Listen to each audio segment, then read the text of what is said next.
Hey guys, it's me, it's Queen Oseharu, and thank you for joining me for another wonderful edition of Ask an Aquarius. If you haven't already, please hit the red subscribe button and smack the bell. Also, if you like this video, please give it a thumbs up and pass it on to somebody who would like it, and drop us a positive comment in the comment section. So I told you guys that I had two new animal decks. The first one I did last night and uploaded that video. That was the Oak, Ash, and Thorn Tarot.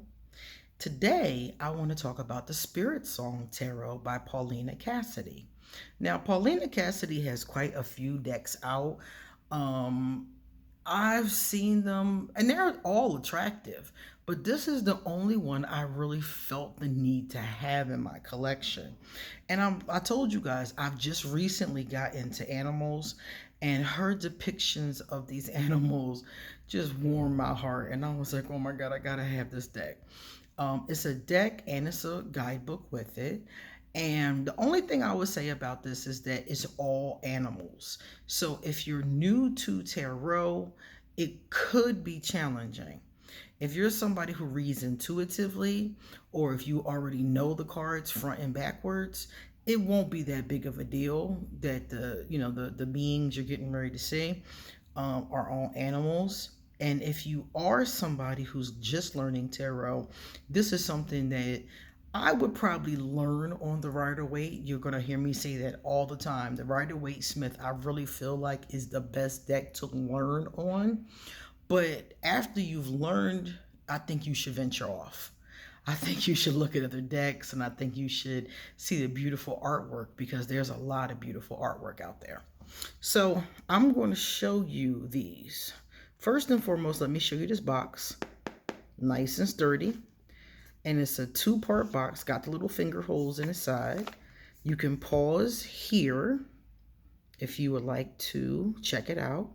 This one is created by US Game Systems Incorporated, and it's a really cool deck. Some of the suits, as you can see, have been renamed, but let's get into it. The guidebook is nice and hefty. And I'm going to show you the card stock before I start showing the artwork. Nice. Very nice. And they're a little long. Not extremely, but a little long. Beautiful. That tiger. All right, let me get them out the box. So we have a great card stock. We got a great box, a nice guidebook. This is a great start, right? So the first one, let me make sure this is not glaring in your eyes. So as you can see here, not only, let me pull it a little closer, not only is there the name, the Traveler is the Fool, but also there is beneath it some guide words. So for a beginner who is having some difficulties, the guide words could be very helpful. And remember, I said intuitive readers would like it too. So the guide words, the keywords, they give you a little something to think about, but you can still use your intuition. And do you see, these remind me a lot of Oak, Ash, and Thorn. The artwork is Paulina Cassidy's signature artwork. Everything she does with these little dots, which I think is so beautiful, whimsical looking to me. But you'll see that instead of people, there's all these different animals, which is something that Oak, Ash, and Thorn has too. But this deck has more animals. So you get to see more animals depicted. I love it when the Empress is a bunny rabbit because they're known for fertility. So I think that's really cool. Now, if you're asking me, what do I think of this deck? I'm going to tell you 10 out of 10 up front. I love it. I love it. I love the different kinds of animals. I love the artwork. I love how dreamy and whimsical this artwork is. That's something I'm really enjoying in cards, is how they make me feel. And this deck is another deck that really makes me feel that whimsical, dreamy, airy, happy kind of feeling, you know? And I love that so much. And then, like I said, if you are somebody who's just learning and you really don't know the tarot symbolism, right underneath it are some of the words that we heavily associate with it. And even though the symbols, the images are different, you can still get a pretty good gist of it. This is probably my most favorite card. I love elephants, and that's also the card that's on the box. The illustration that's on the box. I love elephants. I have a tattoo of Ganesha on my left arm, and I just love that. I think that is beautiful. And they're different than oak, ash, and thorn in the sense that the backgrounds are very different too. So these two decks are very similar to me, but the energy of them is definitely different. Oak, Ash, and Thorn is also smaller. This deck is bigger. So if you have medium to large hands, this deck will be fine for shuffling and things like that. If you have small hands, that is going to be a little bit more of a challenge. So you may need to shuffle them in a way that might make it easier for your hand size. For me, as you can see, I got paws. I can pick them up and shuffle them pretty easily. So if you have larger hands, then you won't have any problems at all. Transformation. So again, I like the color schemes. It's a very soft deck. There's a lot of white energy, and I was like, I don't, these two decks, the Oak, Ash, and Thorn, and this one have that similar white, border kind of thing going on. And this deck, seriously, could also stand. I said this about that one too, but this deck could stand to be borderless. Seriously, because this artwork is so beautiful that they really could stretch it out to the edges. Even with the keywords and the name at the bottom, they could still stretch it out. But it's good because the number is there, the keyword is there, the name of the card is there. Basically, everything is there except the images are a little different. Here's another favorite, the star. You guys know the star represents the Aquarius. So whenever I see a swan, I'm like, oh, that's nice. The star, peace and healing. I'm Aquarius, and I definitely have spent a great deal of my life looking for peace and healing. And so, like I said, this one has more animals. I'm seeing owls, elephants, hummingbirds, peacocks. Oak, Ash, and Thorn does have a lot of animals, but each animal has a suit. So the squirrels is one suit, the rabbits are one suit, the foxes are a suit, and the birds are a suit. So you don't see as many different kinds. Like this peacock is gorgeous. You don't see as many different kinds of animals. Check out this whale. That's hot. So you don't have that same thing going on, but like I said before, they still have beauty in their own right. And I like that because it does make them different. People keep comparing these two decks, and I'm like, you got it. Like somebody asked me, if I buy Oak, Ash, and Thorn, do I really need Spirit Song? And I'm like, yeah, because even though they both are beautiful, they both have some similarities. They both do different things, as far as the birds and the animals are concerned, the colors, they both use beautiful colors, but the other one, the colors are a little brighter. These are soft colors. And I love that. I love the softness of the color. And they've changed the names of the suits, as I mentioned before. And again, that's not something that really bothers me. But if you're a newbie, that could throw you off. Like, what? What is an acorn? Like, what is that?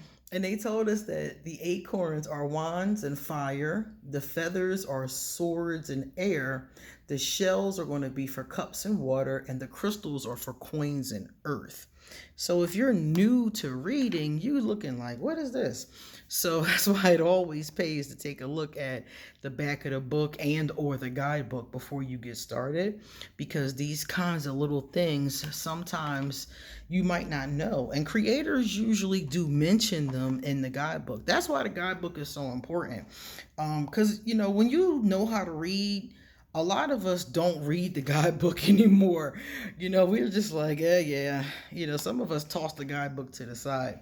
But if you really want to get to know the deck, I would suggest not throwing away the guidebook, because you might not need the interpretations, but it could be other useful information in it, such as, did they change the suits?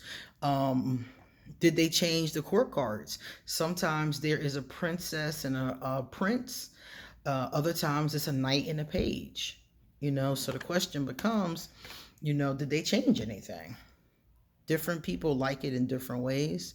And if you don't know that, it could greatly change. Oh, look at that. Very serious looking. Very serious looking. But it could greatly change the reading if you think it's one thing and it's not that. And you're sitting there like, oh, snap. This isn't even right. Oh, look at that. The first thing I thought was unicorn. I think it's supposed to be a horse, but I thought unicorn. But yeah, there's no horn, so it's definitely a horse. And we got us some monkeys, I think. Maybe that's not a monkey. I thought it was a monkey, but them ears are really giving me pause. I'm like, maybe not. But I love it. It's all different kinds. Now we have a boar. We have all different kinds of these beautiful, beautiful animals. And like I said before, I have another horse here. So it must be a couple horses in here. Like I was telling you guys before, the background, look at that sun in the background. The background of the cards, I noticed with the last 3 decks I got, the background can make or break a deck. Seriously. Because the background of it really brings out the artwork that's in the forefront. Oh, that is so pretty. So it really brings it out. I think that's really cool. So if you're like me and you're not really into animals that much, you might like this anyway. Because like I said, I never had animal decks. I always had decks of people. The only animal decks I had were kitty cats. I've loved cats my whole life. So I definitely had to get a few of those. But I like this. And it's funny because I also have an oracle of animals, and they look totally different. You know, these animals look friendly. They do. The other animals do look friendly, but these animals look friendlier than them. Even more friendly. I love pastel colors. I think that might be also another part of it, because there's so many beautiful blue and pink and yellow and green pastel colors. And then they're all up on the, like, this is some type of what looks like maybe a dragonfly. And in nature, when you see these animals, you can't really look at them unless they're like sitting still or in a zoo, unfortunately. But in a deck like this, you can really see, you know, their beauty. I love it in an artistic kind of way. So that is really good too. If she comes out with a borderless version of this, I'm buying it. I would buy that as well. I would keep this one though. I definitely would keep this. But I also would buy that. Look at that. That is a beautiful snake. Beautiful snake. I think it's the white and the pastels that really set this particular deck apart. Raccoon.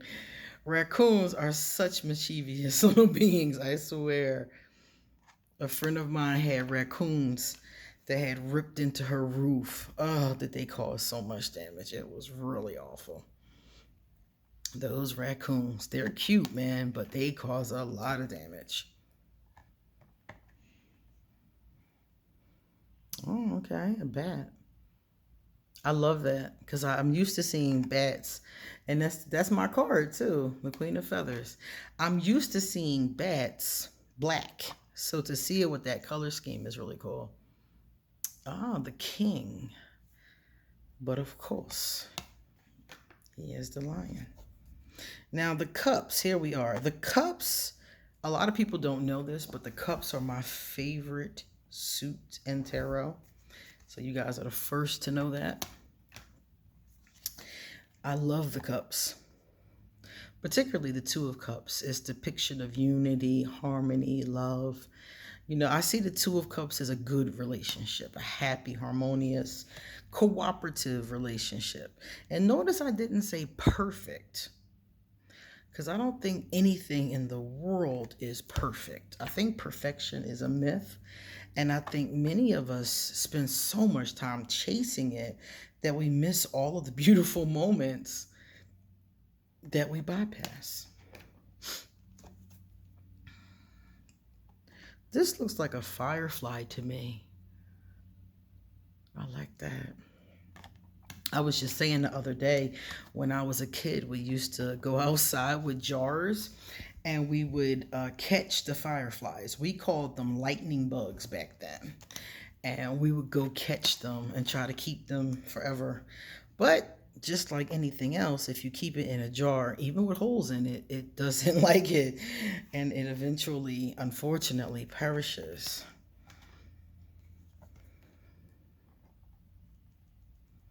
Oh, look at that. That is really cool. The Eight of Cups. Renewal. I like this because starfish regrow their parts if they lose one of them. So that's definitely a great concept of renewal. The Nine of Cups. This penguin. Oh, that's a cutie pie. Penguins I've always thought were so cute with their little tuxedo looking selves. Ten of Cups. Looks like a pelican maybe. So let me know in the comment section, do you own any animal decks? And if you don't own any animal decks, what do you think of animal decks? Are you interested in getting one? This is another favorite. You guys know I love pink. Are you interested in getting an animal deck? Remember, there are wonderful animal oracle decks too, not just tarot. And the animal oracles are really special too. I have one that I just got recently that I just adore. I'm going to do a video about it because I just love it. Oh, a seahorse. I've never seen a seahorse in nature. I think I've seen one in an aquarium before. Oh, the panda.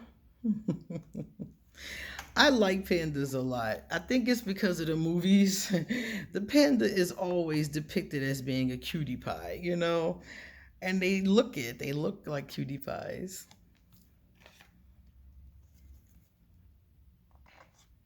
Three of Crystals. Collaboration and productivity. I like it.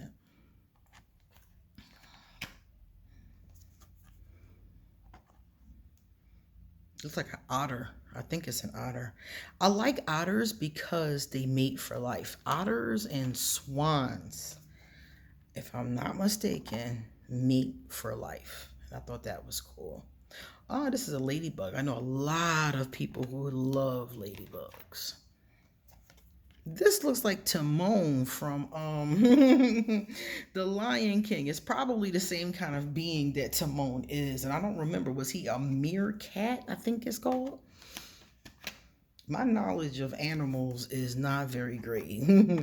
I must admit. I know the basic ones, you know, the ones we saw when we were kids, like A is for alligator, B is for bat. You know, I know the basic ones, but I don't know some of the ones that are from, like, for instance, the ones from Australia or ones that aren't, you know, in the basic dictionary or the basic encyclopedia. I probably wouldn't know. Now, I know that's a spider, though. Definitely don't want to get bit by one of those. And the crocodile or the alligator. I'm not sure how to tell them apart, but they are fast. I saw one of those um, capture and eat a lioness. I mean, like, it was so quick. I didn't even see him coming. He had chomped on her neck before I even saw him. So they are very cunning, they are very clever, and they are very fast. Definitely don't want to get caught up messing with them. Ooh, the camel. We got two more. Here's the queen. Reminds me of hedgehog theory. If you have a chance to Google porcupine or hedgehog theory. And then here is the last one, the King of Crystals. So as you can see, this is a beautiful deck. It is I highly recommend it. I think that this deck will stand the test of time, like I told you, because of the card stock being so quality, very quality. And I've used these already, and they shuffle really good. So if you like animals, or if you just like this deck, I suggest you pick it up. Okay? Now, underneath here, I'm going to put the links as promised, and you come back soon because I got a lot more to say. See you later.